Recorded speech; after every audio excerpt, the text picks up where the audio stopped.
Hola, bé, una vegada vam anar a Marrakeix, concretament, de vacances amb la dona, i vam estar uns dies allà a la Mar de Bé fins que vam fer una excursió dirigida, d'aquestes que fan als hotels, i vam anar a la Vall d'Orica, que és un lloc a la muntanya, i a l'hora de tornar doncs, em volien comprar la dona. La meva dona és una noia molt guapa, amb ulls verds, en fi, i tant sí que no me la volia comprar. Jo li deia a aquell home que jo no la venia, i el tio es va emprenyar tant que va tenir que intervindre el guia perquè entengués que les dones no es venen aquí, val?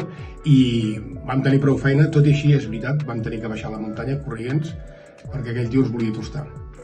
L'altre, vam anar a Sardenya amb un ferri i vam carregar el cotxe. Llavors vam passar allà una setmaneta amb el nostre cotxe amunt i avall i en una d'aquestes vam anar a dinar en un port i quan vam tornar el cotxe no hi era. Total, que ens l'havien robat. Vam anar a la policia, vam fer de tot i total, vam tenir que tornar sense el cotxe i a dia d'avui encara no el tenim.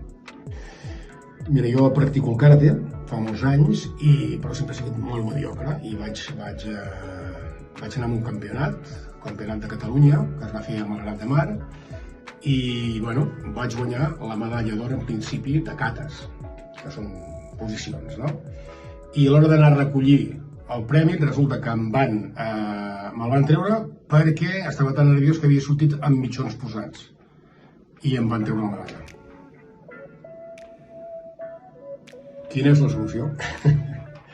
Bé, la solució és la del Marroc. La del Marroc és certa i les altres dues, la del cotxe i la dels mitjons de karate, són mentida.